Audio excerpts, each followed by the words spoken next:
Para todos y todas, aquí estamos. Volvemos a esta jornada, esta tarde con Desiguales, 8 de la noche. Muy, pero muy buenas tardes, Lucila Trujillo. ¿Cómo estás? Muy bien. Que estemos el domingo en la pantalla nuevamente significa que terminó el verano. Sí, claro, exactamente. Terminó. Y se Basta. siente. Sí, Y sin se ninguna siente. duda. Bueno, terminó también el verano. No sé si terminó el verano, pero o si ya había terminado antes. Pero lo cierto es que después del acuerdo con el Fondo Monetario Internacional arranca un nuevo momento en la política argentina. Grandes desafíos para las dos fuerzas mayoritarias, ¿no es cierto? Por un lado, el Frente de Todos va a tener que encontrar fortaleza política en medio de tanta disputa interna para cuidar el bolsillo de argentinos y argentinas. Apenas el presidente de la Nación mencionó alguna posibilidad de medida respecto del tema precios, ya llegaron a los comercios listas con aumentos de hasta incluso el 30%, sin ningún justificativo. Y el gobierno va a necesitar fortaleza política para eso. Y en la oposición, bueno, por supuesto, empezar a recorrer el camino hacia el 23, también con muchas cosas para definir y sobre todo qué rol va a ocupar cuando el gobierno tenga que empezar a gestionar desde otro lugar por este motivo, es decir, para cuidar el bolsillo de argentinos y argentinas. Bueno, por eso están en el living de Desiguales dos diputadas, una de Juntos por el Cambio, otra del Frente de Todos. Hablo de Camila Crescimbeni y de Mónica Litza para, bueno, intentar comprender un poco también cómo se ve desde la oposición y desde el oficialismo esto que se viene para la Argentina. Y también hoy en Desiguales un living con representantes del sindicalismo, de las pequeñas y medianas empresas, de la economía popular, de los productores de alimentos, para entender también cómo ven ellos los desafíos que tiene sin ninguna duda el gobierno de Alberto Fernández. Así es, porque algunas medidas se han adelantado, otras quedaron para la próxima semana. Es decir, todo está en disputa. Las políticas respecto del tema inflacionario, que según el propio presidente, después de encapsulado, digamos, el tema Fondo Monetario Internacional, es hacia donde se va a alinear todo su gabinete. Bueno, está en disputa esa misma política, por eso va a ser tan interesante el living político que vamos a tener con dos diputadas y después los distintos sectores hablando sobre el tema. Pero ustedes saben que en Desiguales nos reservamos nuestro espacio de apertura para ubicar cosas que a veces cuesta que ingresen en agenda. Y otra vez una provincia de nuestro país se pone al frente de una demanda, en este caso un abuso sexual grupal hace ya varios años, pero que tiene, insisto, una provincia en vilo por un fallo que absolvió a los principales acusados y que nuevamente pone en el centro de la escena, esto ha pasado recurrentemente en la Argentina y en distintas provincias, a los hijos del poder. Sí, hablamos de una situación que ocurrió hace 10 años en Chubut, en Puerto Madryn, una joven que entonces era menor de edad, que había ido a una fiesta en el marco del Día de la Primavera del Estudiante y, reitero, se animó a denunciar en el año 2019, mucho tiempo después, cuando de hecho denunció Tena Fardín a Juan D'Artés. En ese momento ella dijo, bueno, algo está ocurriendo. Digo, hay un contexto que nos permite empezar a hablar. Todo el proceso judicial de después da vergüenza. Cuando hablamos de una justicia que tiene que ser reformada, también hablamos de esto, no solamente de los tribunales federales de Comodoro Pi. Hablamos de la justicia que nos afecta a todos y a todas, y cuando digo a todas me refiero específicamente a las mujeres o a los cuerpos feminizados víctimas de situaciones de abuso, revictimizada, maltratada. Y a los denunciados, los presuntos abusadores, lo voy a decir de esta manera atándome a lo que resolvió la justicia chubutense, son hijos del poder, son los dueños de Puerto Madryn. Cuando hablas con alguien para que te cuente el caso te dice, son los dueños de todo. Los que llegaron al juicio y los que por ser menores de edad o por haber demostrado que estaba con la novia en ese momento, no llegaron a esa instancia. Pero si te parece, vamos con Luciana Bertoia, porque ella tiene información sobre los detalles de por qué realmente hablamos de una justicia que faltó una vez más, que a diferencia de lo que ocurrió con Iggy el día jueves, Lu no demostró estar a la altura de esta situación, de este requerimiento, ¿no? Por supuesto, siempre Desiguales, programa libre de humo, pero te doy ya la palabra. No, claramente estamos ante una justicia desigual, que lo que privilegió ante un caso que ya venía formateado, ¿no? Como contabas vos, Luli, esto fue en 2012. ¿Cuál fue la escena del lugar donde ocurrió esta violación grupal? Bueno, la casa de una familia de un ex gobernador radical de la provincia, ¿no? Y finalmente llegan a juicio. 3 jóvenes, varones jóvenes, uno con una familia vinculada a una inmobiliaria, otro a una constructora, el tercero nieto de un senador. Por eso estamos hablando de hijos del poder. Un tribunal integrado por 3 mujeres que los absolvió por el beneficio de la duda y que mantuvo una postura sesgada. Esto es lo que dice la querella de la víctima, la sobreviviente, ¿no? Es como la denominan sus 3 abogadas por lo que padeció a sus 16 años. Bueno, cuando alegaban, por ejemplo, la contraparte, la defensa, les decían que estaban haciendo un panfleto político o que era propio de una ideología de género. Las juezas 3 mujeres. Sí. 3 Las mujeres. juezas 3 mujeres. No, eso, y está bueno aclararlo, ¿no? Cuando hablamos de justicia patriarcal, no hablamos solamente porque está conformada en su mayoría por hombres en cargos altos, sino porque hombres y mujeres pueden ser machistas y tener un sesgo totalmente para el lado del beneficio siempre de la duda. No tiene nada que ver sea mujer, sea hombre. No, y también tuvo una particularidad este juicio, ¿no? Que nosotros nos enteramos un poco por lo que podían transmitir o las organizaciones feministas, las abogadas, pero fue secreto, fue a puertas cerradas. ¿Por qué? Y yo preguntaba por qué. Bueno, porque fue un pedido de las defensas. Es decir, de los imputados, de los 3 hombres que llegaron a juicio. No fue un pedido de la víctima, que en todo caso se tendría que haber contemplado, ¿no? Se los cuidó mucho, ¿no? Siempre. Esto es lo que parece, se los cuidó mucho. De todas maneras, el 28 de marzo recién vamos a conocer los fundamentos de esta sentencia que duele, que interpela, que saca a las calles. Es donde las juezas dicen, resolvimos esta absolución por estos motivos. Bueno, lo que trascendió es que fue por el beneficio de la duda, principio de inocencia, y porque lo que ponen en juego ahí es el consentimiento, ¿no? Hubo 9 jóvenes, 9 mujeres, 9 testigas que ahí relataron y convalidaron lo que denunció esta chica en enero de 2019. Así que la víctima de ninguna manera, por cómo estaba, podría haber dado ningún consentimiento de ninguna respecto manera, a esa situación. No. Yo quiero decir que recién conversaba con amigos y amigas allí en Puerto Madryn. Me comentan que la reacción de la sociedad chubutense es paralela a lo que ocurre. ¿Se acuerdan hace muy poco con el tema, la habilitación de una zona de la provincia de Chubut para que se ejerza la minería, para que se produzca? Bueno, esa es la situación. Y las caras de Ana Breckle, Marcela Pérez y María Laura Martínez, que son las juezas, empapelan la ciudad de Puerto Madryn. Sí, mencionemos también a los 3 acusados, ¿no? Porque digo, en este afán de protegerlos y de que no se hayan podido ver las audiencias y demás, quizás no sabemos ni de quiénes hablamos. Son Luciano Malemachi, Ezequiel Quintana y Leandro del Villar. Eran muy jóvenes, es cierto, al momento de los hechos, no eran menores de edad, por eso llegan a esta situación. Bueno, los acusados eran 6, sí. Y hay 2 que efectivamente, por ser menores, quedan por fuera del juicio, ¿no es cierto? Sí, hay uno que logra acreditar en la etapa previa que no estaba en el lugar. Todo para la justicia, ¿no? Pero sí, efectivamente. Y otro dato que me parece importante también es que había una fiesta por el Día de la Primavera que se estaba desarrollando en la casa de un ex gobernador, Atilio Oscar Biglione. Exactamente. Bueno, y el nieto de Biglione era uno de los 6 acusados, ¿no? Robertino. Bueno, veremos qué es lo que ocurre, pero insisto, esta es la situación en la provincia y no es la primera vez que una provincia en nuestro país o que alguna localidad se pone de pie para denunciar a los hijos del poder, digamos, ¿no? En la Argentina tiene muchas historias y muchas cosas han cambiado, más allá de las desigualdades que operan efectivamente en las distintas gestiones políticas.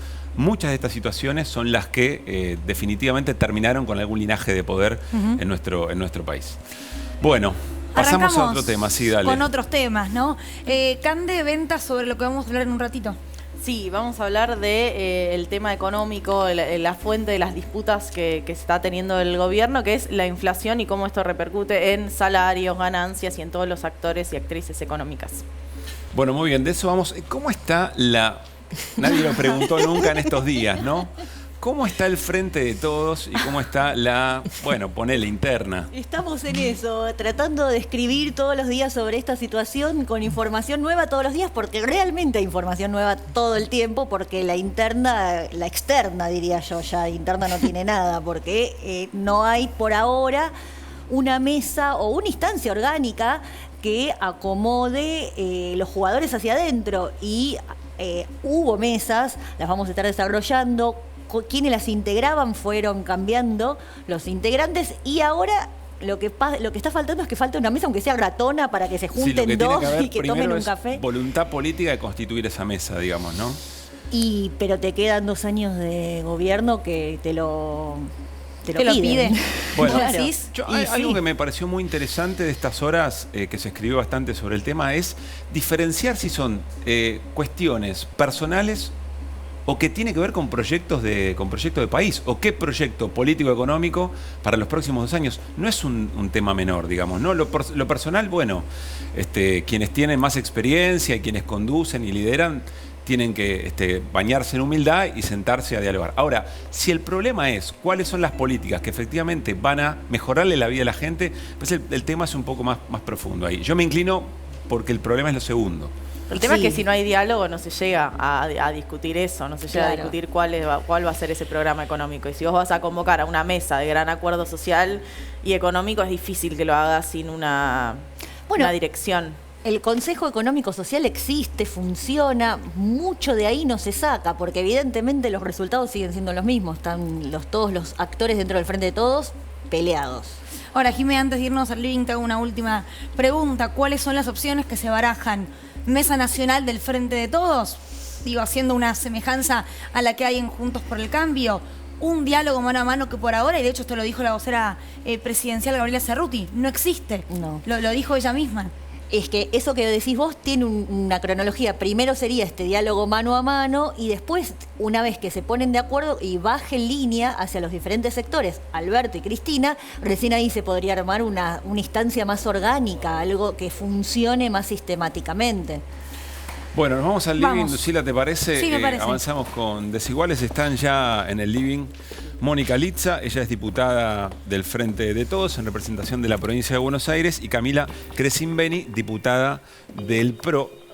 No vamos a volver a mencionar el tema fútbol a lo largo de todo el programa, pero la condición de posibilidad de que estas diputadas estén hoy aquí es que son ambas muy hinchas de Racing. Sí, señor. Que tienen un fin de semana. Invítame a donde quieras que voy, prácticamente la situación. ¿Cómo están? Buenas noches. Perdón, y Caruso es hincha central, ¿no? Recordemos eso, por eso no quiero hablar de fútbol. Sí, no sé de qué me estás hablando. Muy bien, la política siempre primero.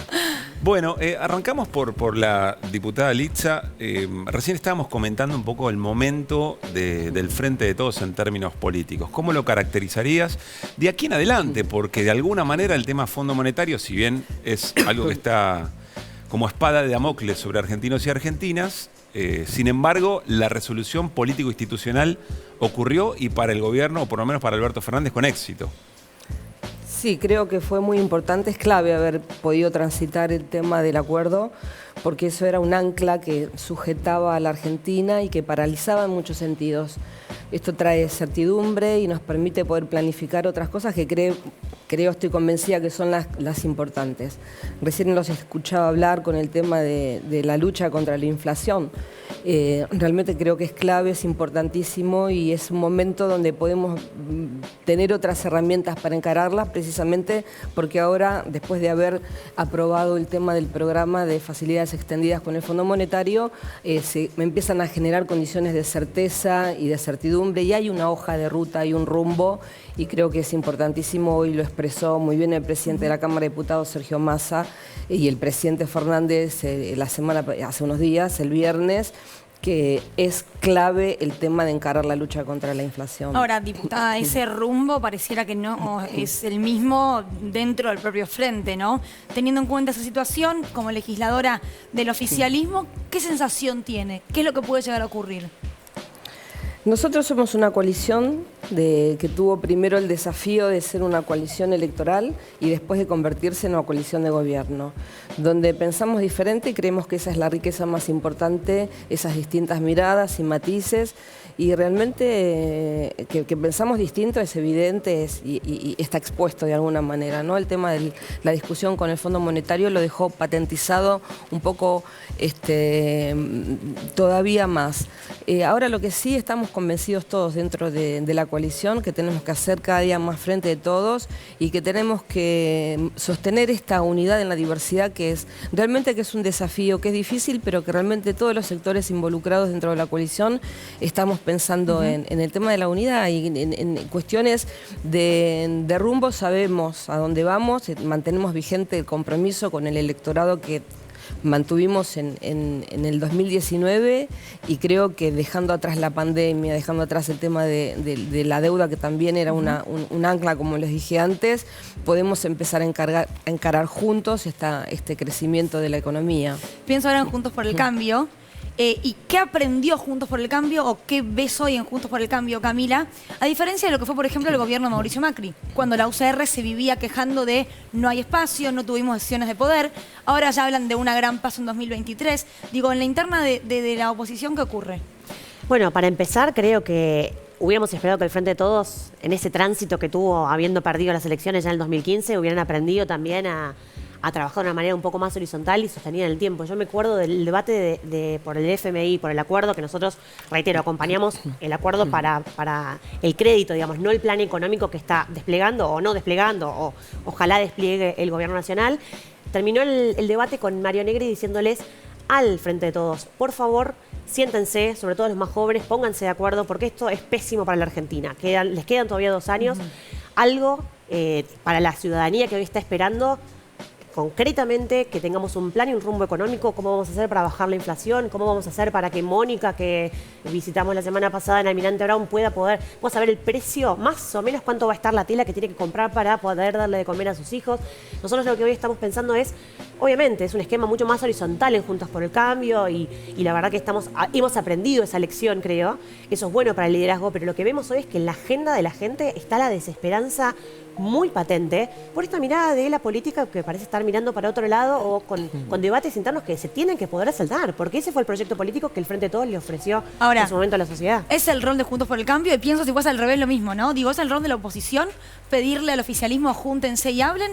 ¿O es el rol de la oposición mirar para adentro y ver qué pasó, de por qué no son más gobierno o qué pasa actualmente de acá al futuro? Se lo pregunto a las dos, ¿eh? Yo creo que es el rol de la ciudadanía, porque al final de todo, hoy nos toca un rol que es efímero, dura muy poco tiempo y no es nuestro, sino que es de la gente que elige que en un momento determinado un equipo se haga cargo del rumbo del país. Y creo que eso es lo que hay que estar todo el tiempo siendo conscientes, ¿no? No arrogarse atribuciones que uno no tiene y estar todo el tiempo atento a la legitimidad, porque si esa legitimidad no está, terminan pasando cosas terribles, porque al final puede haber un supuesto control de precios, pero la realidad es que vos vas al supermercado o cualquier mercado, de cualquier esquina, de cualquier barrio, las cosas siguen aumentando, con lo cual creo que lo más importante acá es el rol ciudadano y cada uno desde el rol que le toca, político, desde la comunicación, desde la sociedad de fomento, desde la base, el estar atentos todo el tiempo a ver qué podemos hacer para contribuir a un debate un poco más democrático, más participativo y mejor para la sociedad. La pregunta... Bueno, sí, yo no, es que la escuchaba, somos vecinas, ¿no? De la zona sur además.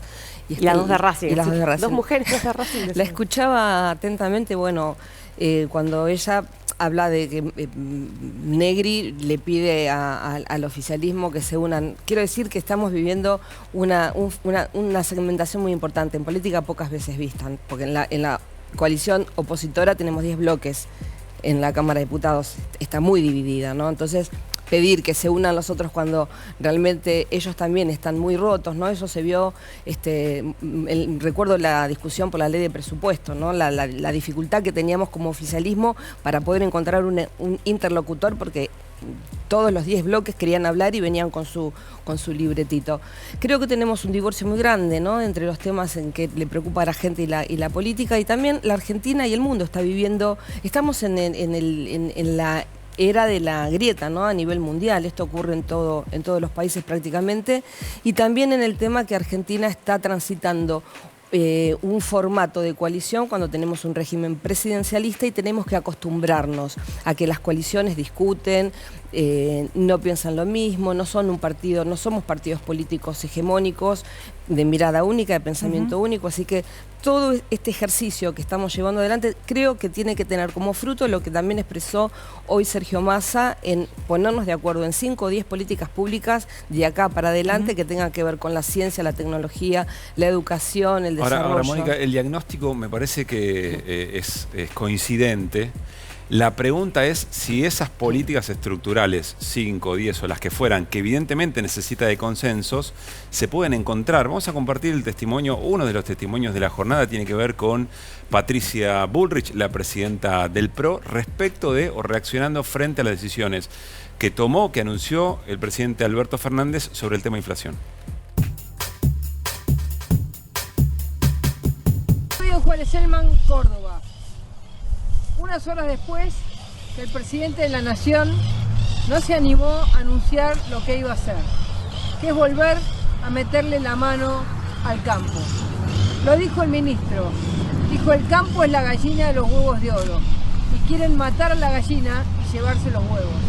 Nosotros vamos a resistir estas medidas que lo único que hacen es achicar las posibilidades de los argentinos, menos exportaciones, menos dólares, menos calidad de vida. Por eso, otra vez, aquí, en el campo de Córdoba, el compromiso, mi compromiso a luchar por el campo, por una Argentina productiva y no por una Argentina de parásitos.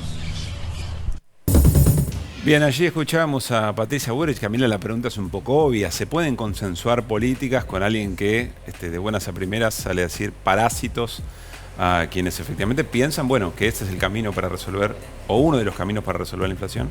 Bueno, creo que en el centro está, pensaba un poco en lo que decía recién la diputada Mónica, creo que en el centro está, primero, antes que nada, la confianza en todo lo que decimos. ¿Qué es lo que está pasando hoy? ¿Por qué no están sucediendo las políticas que después el gobierno intenta implementar o que en su momento no pudieron llevar adelante? Porque en definitiva, si no hay confianza y si no hay diálogo entre todas las personas que hoy integramos el esquema político de la Argentina, en su representación institucional además, porque tenemos algo muy a favor de nosotros, a diferencia de otros países en el mundo, que tenemos un esquema institucional y hoy todos los que están disputando, si se quiere, el 2023, estamos encuadradas en un marco institucional, tiene que existir ese espacio. El presidente...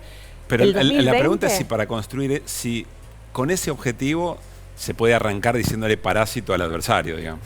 Bueno, yo creo que es verdad que siempre es importante el marco del diálogo y del respeto y de poder tener un espacio de una mesa donde se pueda conversar. ¿No estás de acuerdo con este tipo de posiciones?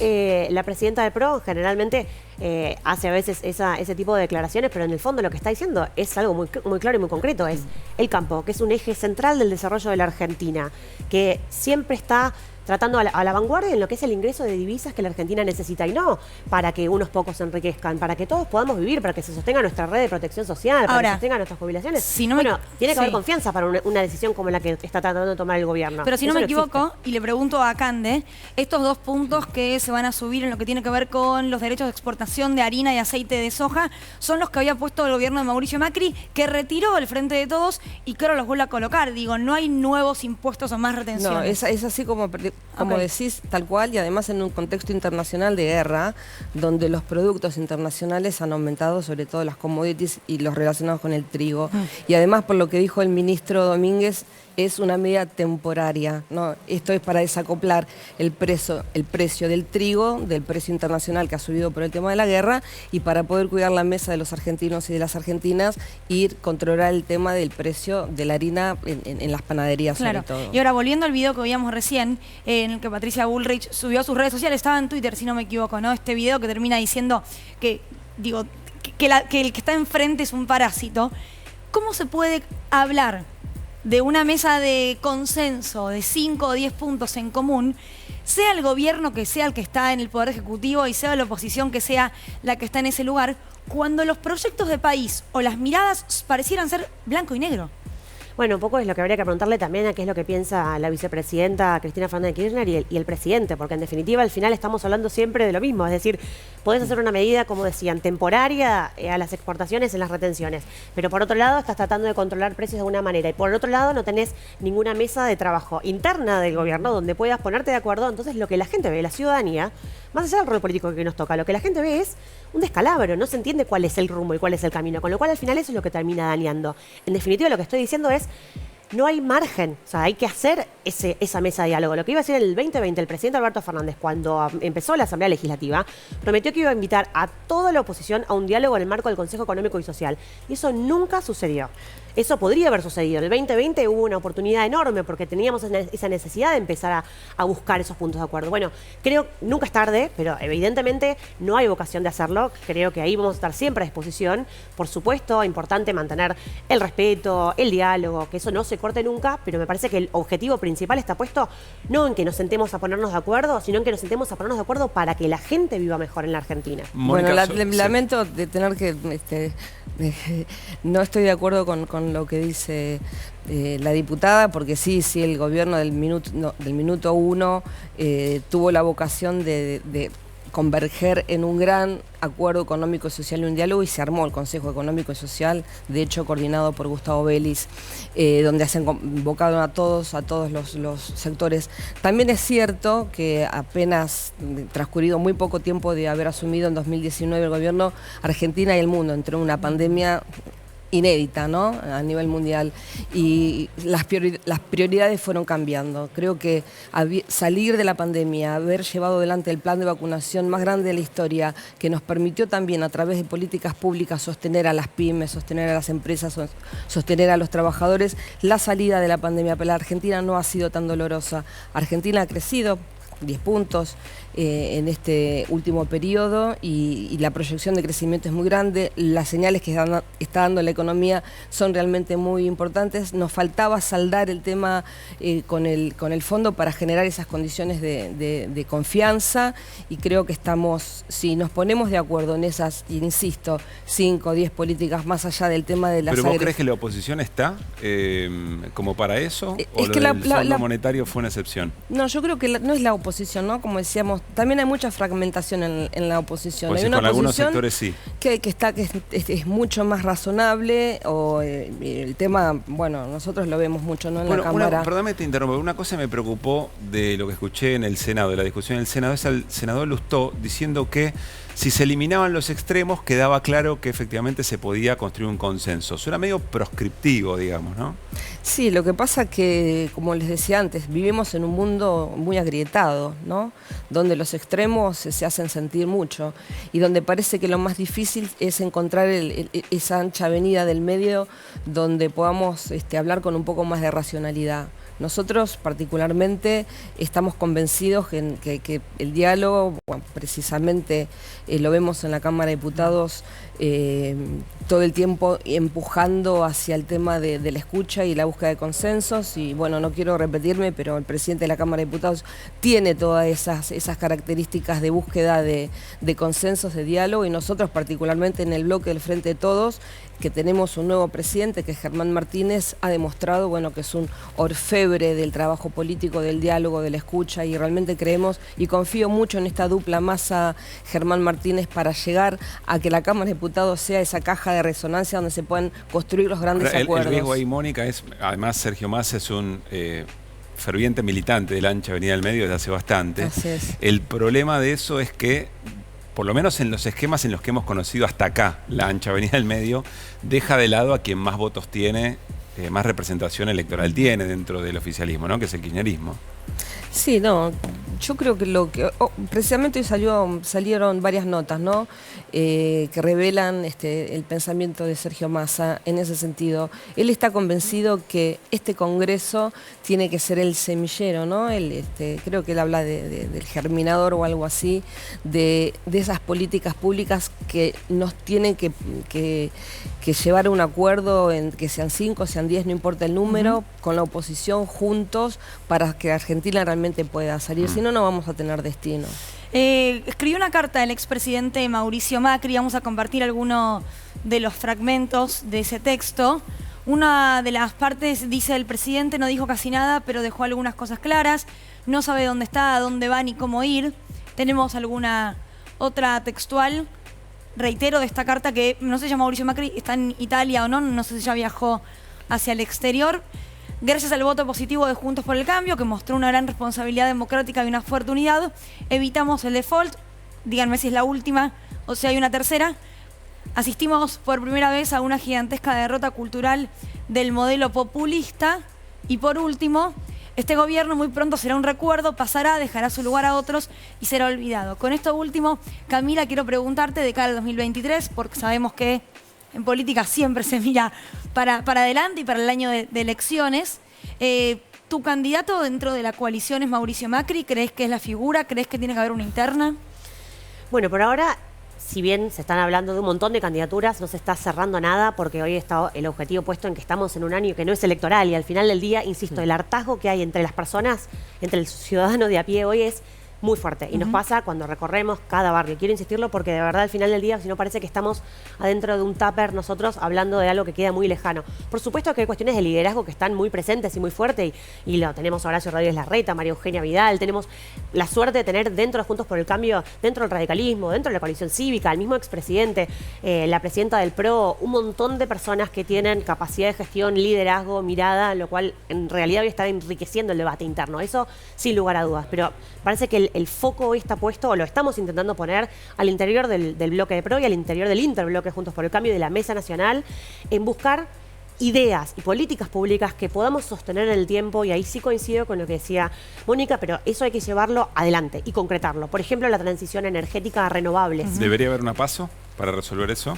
Es una buena opción al final la que tenemos gracias a la reforma electoral del 2008, una gran paso para que sean las personas las que ¿Entre puedan bloques elegir. o con varios candidatos de Bueno, cada eso bloque? todavía no, está muy, muy abierto. Puede ser dentro de un propio partido, puede ser una representación múltiple, lo cual en definitiva creo que va a ser bueno para que la gente pueda elegir realmente qué es lo que más le representa. Sé que Jimé y Cande tienen preguntas, pero en lo personal te molesta, y más allá de las cuestiones procesales o de la justicia, que el expresidente se vaya a jugar un campeonato mundial de bridge. Bueno, el expresidente no es presidente actualmente, con lo cual, digo, es parte de su vida Es un momento privada. político bravo en la Argentina. Bueno, pero siempre son momentos políticos bravos y eso nos ha pasado todo el año pasado, el 2020, y la verdad que es así. Lo importante creo que es estar presente en la discusión y al revés, creo que lo valorable del expresidente es que siga presente como arquitecto también de lo que es Juntos por el Cambio. No olvidemos que hace de acá a por lo menos, 7 años recién empezamos a existir como coalición que se sostuvo en el tiempo aún en la derrota, lo cual no fue exactamente así cuando en el 2015 perdió el gobierno kirchnerista, con lo cual eso ya creo que es un principio interesante. Decía, obviamente no lo vamos a poder definir en 5 minutos hoy al aire, pero digo, pensemos en ideas que sean trascendentes, pensemos en transición energética a renovables, pensemos que es determinante para el futuro de la Bueno, o Argentina. definámoslo al aire, ¿por qué no? Bueno, cuenten con nosotros. ¿Por qué no podemos definirlo en desigual? Jimé, vos tenés una pregunta. Sí, en función de lo que decía la diputada Crecimeni, quería saber por qué en la Asamblea Legislativa tomaron la decisión como fuerza de coalición opositora llevar el reclamo de la guerra en Ucrania con las banderas y no el de la inflación que estamos atravesando todos los días, todos los ciudadanos. Bueno, son temas múltiples, como en general el mundo es tan dinámico, tenemos un contexto terrible de guerra, cosa que es muy inusual en el último tiempo en el eje de Europa, con lo cual, y de una democracia que está siendo asediada, con lo cual, por supuesto que es muy relevante, y al mismo tiempo en Argentina, por supuesto, este fin de semana lo vimos en las múltiples declaraciones de Todos Juntos por el Cambio, en la inflación, en el 4.7 del último mes, y en la necesidad de, a diferencia de lo que dijo el presidente, que habló de una guerra, ¿no? De nuevo hablábamos de esto de la forma en la que nombramos las cosas. ¿Una guerra contra quién? Porque al final somos todos parte de este ecosistema que es Argentina, de esta forma de convivir, con lo cual al final no debería ser contra nadie, sino que tiene que partir de, primero, la confianza, porque el rumbo macroeconómico y la estabilidad que necesitamos y el evitar las crisis recurrentes empieza con la confianza, y eso es una construcción que hay que sostener en el tiempo con mucho criterio. Esperamos que lo puedan resolver, pero por supuesto nos importan ambas cosas y muchísimo, y obviamente la repercusión que tiene la guerra de Rusia contra Ucrania no es solamente sobre la esfera europea, sino sobre también, miren cómo está pasando en los precios de la energía de la Argentina. Tenemos que cerrar ya mismo. Mónica, te pido mucha brevedad, pero no quiero dejar pasar el expresidente, sentencia que hay una derrota cultural definitiva del modelo populista. ¿Coincidís? No te lo puedo contestar tan breve porque tendríamos que entrar a definir cuál es el populismo, cuáles son los populismos actualmente y lo que está pasando en toda Latinoamérica con el regreso de los populismos a los gobiernos. Entonces, si miro el contexto internacional te diría que no, que está equivocado porque todo muestra que los populismos, sin definir en el fondo qué es un populismo exactamente, están volviendo a todos los países de Latinoamérica, ¿no? Seguramente va a ganar Lula dentro de muy poquito en las elecciones en Brasil. Y hay un derrotero en toda Latinoamérica, entonces te diría que no. Pero yo creo que más allá de definir con etiquetas algunas ideologías, creo que en realidad, y quiero coincidir con Camila en que más allá de las miradas, si no recomponemos la confianza con la sociedad, si la política no se reconcilia con la gente y si realmente nosotros desde el Frente de Todos, que somos oficialismo y que tenemos más responsabilidad todavía que la oposición, porque somos quienes estamos gestionando el país, si no le mejoramos la vida a los argentinos y a las argentinas, tampoco vamos a ser competitivos en el 2023 y hablar de rupturas, de candidaturas y todo se va a convertir realmente en una utopía. Mónica, Camila, muchísimas gracias por haber venido. Muchas gracias a ustedes. Bueno, hacemos un corte y al regresar seguimos hablando de todo esto, pero ya en concreto respecto de las políticas que ha anunciado contra la inflación el presidente Alberto Fernández, el ministro Domínguez, con distintos sectores que nos van a acompañar para discutirlo, así que es lo que viene en este sentido. Después del corte, ya estamos.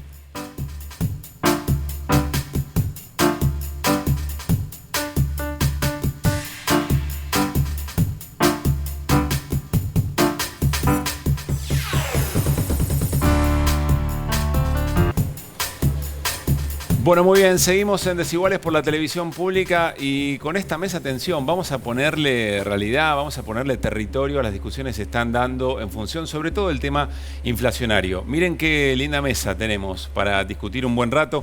Está con nosotros Marco Meloni, industrial textil, vicepresidente de Industriales PYME Argentina y también de Proteger, integrante de Proteger. Está Florencia Cabañate con nosotros, titular del Sindicato de Peajes, y Lucas Tedesco, representante de la Unión de Trabajadores de la Tierra. Bienvenida, bienvenidos. Gracias por estar acá. Bueno, antes nos vamos con Cande Boto. Cande, a ver, de las cosas que anunció el presidente, que continuó Julián Domínguez, lo que se viene en la semana, ¿está en disputa de alguna manera todavía las políticas antiinflacionarias del gobierno o vos qué pensás? Sí, totalmente. Lo que se está esperando son anuncios que tengan que ver con las góndolas, digamos, con cómo se va a reglamentar esta ley de abastecimiento que anunció Alberto Fernández y si va a haber avances sobre algunas regulaciones de derechos de exportación o si va a alcanzar con anular este decreto sobre la harina y el aceite de soja. Bien, una preocupación concreta es que en el momento en que el presidente anunció que iba a haber efectivamente medidas antiinflacionarias, llegaron a los comercios listados, en algunos casos con aumento de hasta el 30%, es decir, claramente, y desanclado, corregime, desanclado de los costos y nada que ver con lo que está sucediendo en Europa o en Asia. Bueno, pero antes de que respondas, Cande, tenemos el corte de Matías Culfas, que se refirió a esto justamente para que nos expliques cómo haría lo que dice que quiere hacer. En las últimas semanas hemos visto algunas remarcaciones que nos parecen injustificadas e inaceptables y queremos discutirlas justamente con la cadena para frenarlas en lo inmediato. Esto es utilizar la persuasión y también utilizar las herramientas que tiene el Poder Ejecutivo, que es la ley de abastecimiento, la ley de defensa de la competencia y otros mecanismos para cuidar a los consumidores en momentos difíciles. Que nosotros somos un gobierno de diálogo y de persuasión. Ahora, si nosotros vemos que del otro lado no encontramos una respuesta adecuada, lo que hay son excusas o prácticas especulativas, vamos a actuar con el peso de la ley. Cande, ¿cuáles son esas herramientas que tiene el Poder Ejecutivo más allá de la persuasión y el diálogo? Sí, la idea es retrotraer un poco los aumentos que se originan a partir de un registro de inflación muy alto en febrero y donde empieza a operar esta inercia donde nadie quiere perder. Ahora, ¿quién tiene más poder ahí? Y obvio los empresarios más grandes, digamos, el comercio de cercanía es un poco más difícil de reglamentar porque dice esto, bueno, a mí me llegó la lista con el 30% de aumento, lo tengo que trasladar a la góndola. Entonces es empezar a hacer ese camino hacia atrás para ver quién fue, digamos, el primero que aumentó de más en el sentido de que no tuvo un aumento de los costos que justifique ese aumento en el precio. Bueno, el tema cercanía nunca lo pudo resolver, ni Pablo Español, ni tampoco Feletti. Y hay otro elemento ahí, que cuando se invitó a una mesa y se empezó a preguntar por cuáles eran las estructuras de costos, al gobierno nunca le dieron toda la información para saber quién era el gran bonete, digamos, ¿no? Totalmente, y es un poco la discusión que también tuvimos el año pasado cuando se hablaba de esta, inflación de costos, pero también se veía una recomposición de la ganancia y quiénes y qué empresas son esas que recomponen ganancias en un contexto donde hay una inflación, por un lado importada, pero también una gran inercia inflacionaria porque los registros vienen siendo muy altos. Entonces va a ser clave también charlar no solo con los sindicatos, sino también con los productores y con los empresarios para empezar a poner un acuerdo y pisos a esos registros de inflación. Bueno, Cande se queda para poder intervenir durante esta charla, pero quiero comenzar con vos, Lucas, porque si hablamos de productores, bueno, la Unión de Trabajadores de la Tierra se dedica justamente a eso, ¿no? Y varias veces su reclamo fue, desde el Estado, dennos herramienta para llegar nosotros a las góndolas, para que no haya intermediarios, para que esos aumentos no se den. ¿Qué se podría hacer?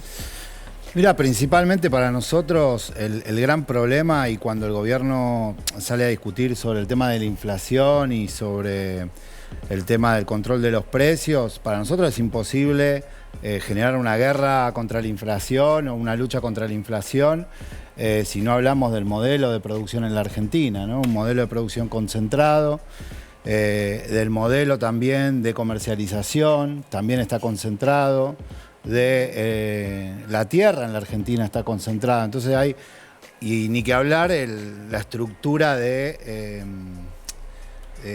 exportaciones de los granos, de los derivados, de los subproductos. Y para nosotros, si no hay un avance en materia estructural, vamos siempre corriendo. ¿Y sería cómo? Y, a ver, desde algunas medidas que el gobierno anunció ayer, que nosotros estamos de acuerdo, con los fideicomisos, nos parece que está bien, el aumento de las retenciones a esos sectores concentrados, que son 10 empresas que manejan, que tienen capturada la exportación en la Argentina y que cuando se las toca ponen el grito en el cielo diciendo que es un gobierno que atenta contra el trabajo.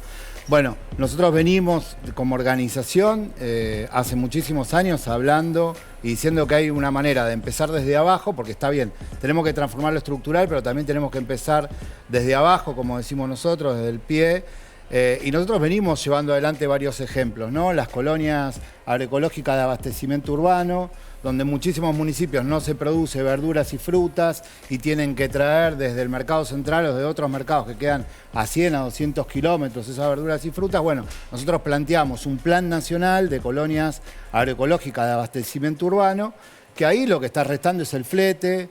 Empezamos a hablar de agroecología, pero para eso necesitamos también políticas públicas, ¿no? Sí, claro. Hay mucha tierra ociosa en la Argentina, por eso venimos peleando por la ley de acceso a la tierra. Bien concreto, cuando efectivamente plantean acortar las distancias, ¿quién se para de manos? ¿Quién protesta? ¿Cuál es el sector de poder que no está a gusto con esa decisión, si es que ocurriera? No, en esto, hablando de la concentración en la Argentina, al primer sector que no le gusta que se dé la discusión de los precios o el modelo de producción, obviamente tiene que ver mucho con los supermercados. Vos tenés 6 supermercados que dominan el 80% oligopolios, de la venta, digamos, con los oligopolios. El 80% de la venta de alimentos de la Argentina, y son 20 empresas que producen ese 80% del alimento, ¿no? O sea, sí, muy concentrado todo. No se puede. Ahora, tiene que haber regulaciones como hay en muchísimos países, porque, a ver, nos comparan, muchas veces dicen los políticos que representan a las derechas en nuestro país que tenemos que ser como Estados Unidos, que tenemos que ser como algún país de Europa. En todos esos países hay regulaciones para las empresas exportadoras, regulaciones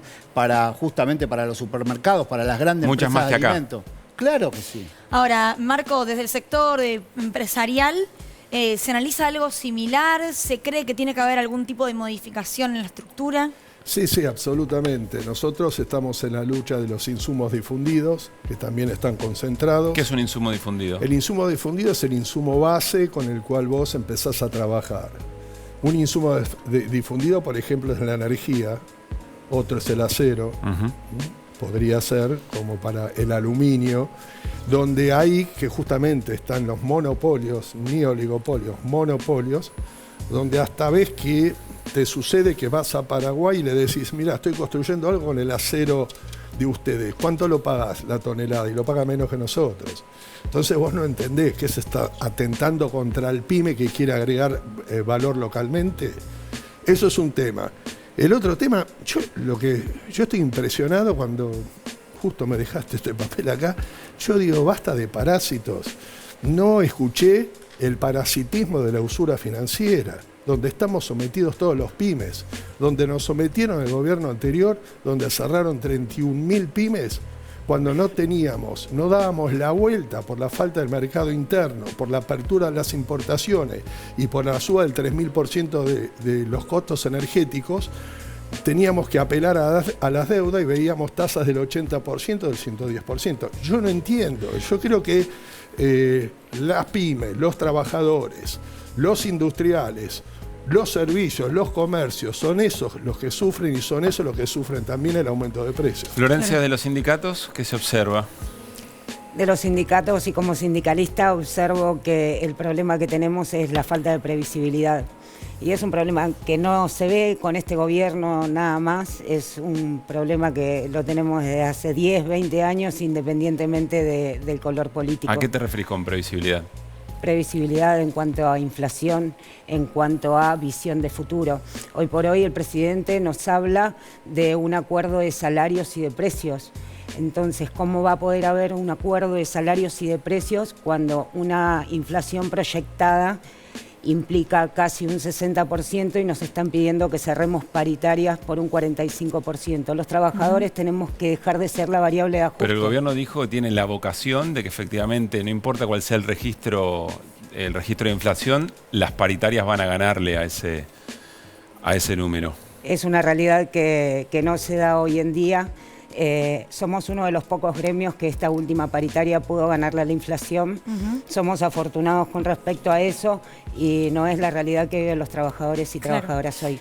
Ahora, por lo que le escucho hablar, y eso es lo que hablábamos con Pablo también hoy antes del programa, pareciera que hay una sensación de que nada funciona. De que cuando tiene que regular el Estado, regula el mercado, de que el trabajador o el empresario pyme no tiene previsibilidad, no sabe qué va a pasar dentro de un par de meses. No. ¿Sienten eso o no? No. Mirá, yo te lo comento y justamente quería enganchar esta idea también. El otro día estuve representando a las pymes, estuvieron los gobernadores por el tema en la comisión de Carlos Heller, los gobernadores, los 6, el grupo de los 6 y los 6 pymes. Y lo que yo no entiendo es no entender irónicamente, ¿no? El peor año que nos fue a los pymes. ¿Vos qué producís, Marco? Yo soy textil, soy empresario textil. El peor año fue el 2018, que fue cuando tomamos 45.000 millones de dólares del Fondo Monetario. Es decir, cuando más tomamos, más mal me fue. Yo lo que no entiendo es cómo que en estos 2 años pagamos 6-7.000 millones de dólares, no tomamos deuda, y a nosotros, de los 21 subgrupos o los 21 grupos industriales, dado por IPA, 19 están mejor que el 2018. Entonces, no digamos que no hay un plan. El plan es el plan del mercado interno. Obviamente, no es una maravilla, pero sabemos que el norte está allá, que el norte es la industrialización, que el norte es el movimiento del campo, el agregado del valor del campo, que son los comercios, pero es el mercado interno, porque de eso vivimos. Y no nos confundamos en la ecuación económica del gasto, porque el resultado es ingresos menos gasto. Entonces, si tenés que administrar bien el gasto, que creo que en función de lo que se está haciendo y con lo que están diciendo, el acuerdo del fondo es administrar el gasto, ¿no? Lo más importante es que crezca el ingreso. Usted llama la atención que siempre que se daba la recaudación, en los 4 años, en los 48 meses, por lo menos 42 meses estuvieron por debajo de lo que era la inflación. Hoy está por arriba. ¿Cande? Sí, yo tengo una consulta sobre todo para el sector pyme y en el marco del acuerdo con el Fondo Monetario que parte del acuerdo es justamente aumentar la tasa de interés, que sigue siendo una tasa de interés por debajo de la inflación, es decir, una tasa de interés negativa, pero ¿cómo ve el sector pyme esto, sabiendo cómo impacta en la cadena de pagos y demás? Sí, bueno, esa es una buena pregunta. Nosotros, uno de los grandes problemas que sufrimos, y por eso creo que el cierre de la mayoría de las pymes es que tenía que apelar al mercado financiero, por eso es un poco criticado que nos olvidamos de esos grupos concentrados que ganan tanto dinero sentado en una silla. Y yo creo que nos debemos la ley, ¿no?, de entidades financieras, que viene del 77 y todavía no hablamos de eso, pero no hay duda que no es lo mismo pagar el 100 que el 40. Claro. Y no hay duda que el 40 es muchísimo. Cuando vos tenés que hacer crecer un país, hubo una discusión con un ministro del anterior gobierno donde me preguntó si era competitivo. Dije, a ver, Pancho, vamos a pensar una cosita. 3000% me aumentaste las tarifas, le sacaste poder adquisitivo a la gente, me cercenaste el mercado interno abriendo las importaciones, me subiste la tasa del 24, porque estaba en el 24 en el 2015 al 84, donde China e Italia, para dar un ejemplo, Europa y Asia tienen el 3% anual y yo tengo el 7% mensual. Entonces, evidentemente estamos mirando otro canal. Lo que tenemos que ver, insisto, es que el mercado tiene que ser potente interiormente, el mercado interno tiene que ser el trampolín para que nosotros podamos exportar. Y es cierto que los dólares tienen que venir de todos lados, porque si no siempre, porque nosotros exportamos lo que comemos. Puedo decirle también, Marco, que el sector textil es uno de los sectores que también no lleva la inflación bastante arriba, corregime, el productor creo que me dijo recién el número 4.3, 4.3, si no me equivoco. 4.3 Yo agrego a lo que dice Lucila, escuché mucho por estas horas decir, bueno, finalmente se condicionaron las importaciones y ahí tenés el resultado. Es decir, error. Ese es un cálculo que hicieron. Fundamental. Sí.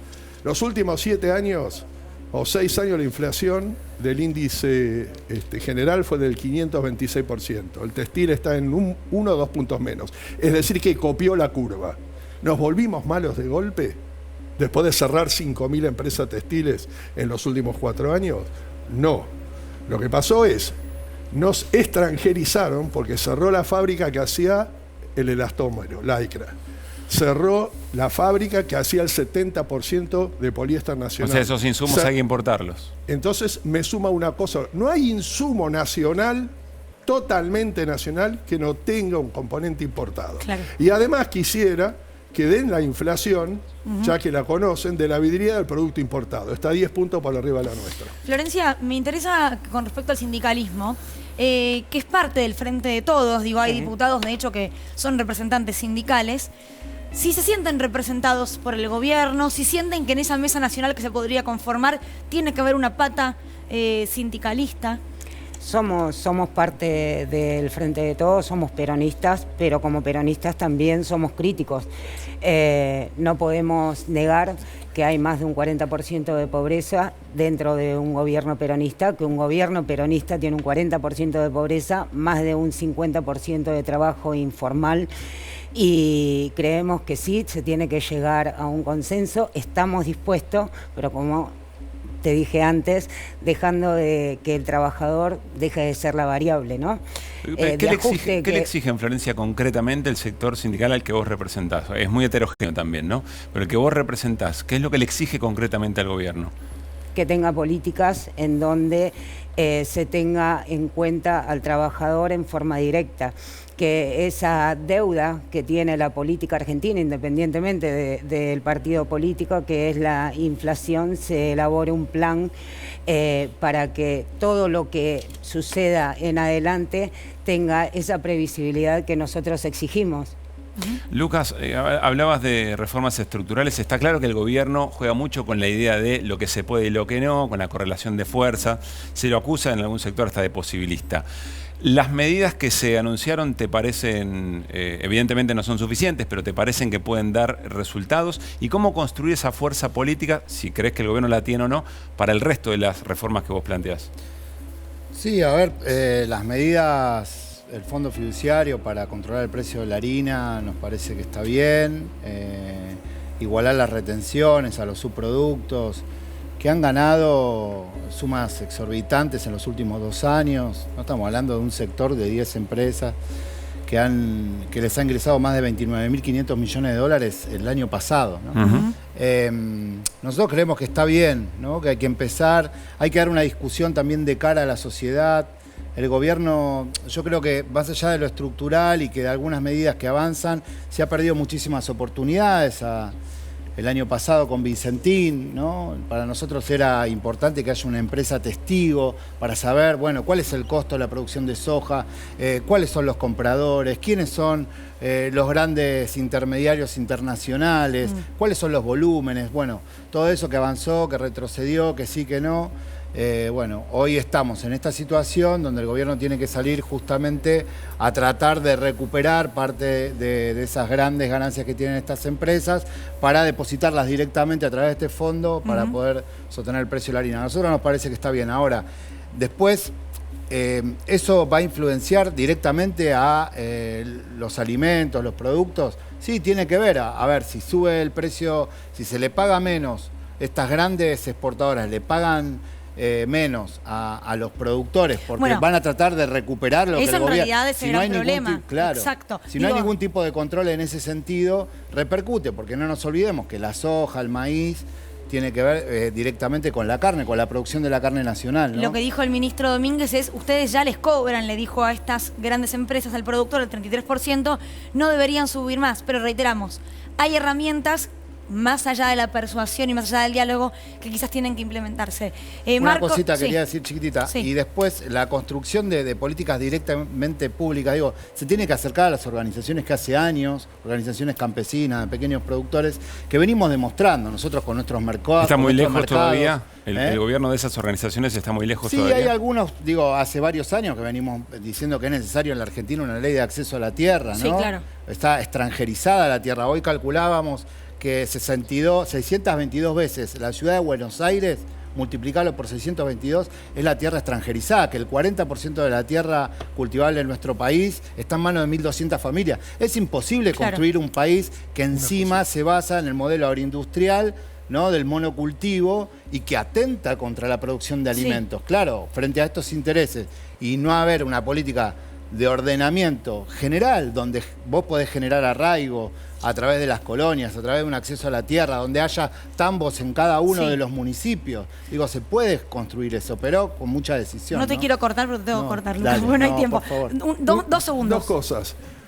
Como vos dijiste, no le tengamos miedo a las regulaciones y que el Estado esté presente. Una empresa nacional de alimentos no es una imposibilidad. Si Alemania fue a comprar departamentos para regular el precio de los alquileres, nada más. Marco Florencia, Lucas, muchas gracias por haber venido. Gracias. Que se repita. Sí, muy bueno. Bueno, nos estamos yendo a disfrutar de lo que queda del domingo, a ponerle ánimo. Sabemos que viene el lunes mañana, pero se puede. Me gusta porque lo dice en modo, hoy perdí un clásico. Se puede. Lo que viene será mejor. Ganó Boca. Ganó Boca 1-0. Che, pusiste en el pro de bien. Sí, por lo menos una metí. Mañana 9 de la noche, volvemos al horario tradicional de Desiguales. Mañana 9 de la noche nos volvemos a encontrar. Que pasen bien. Adiós.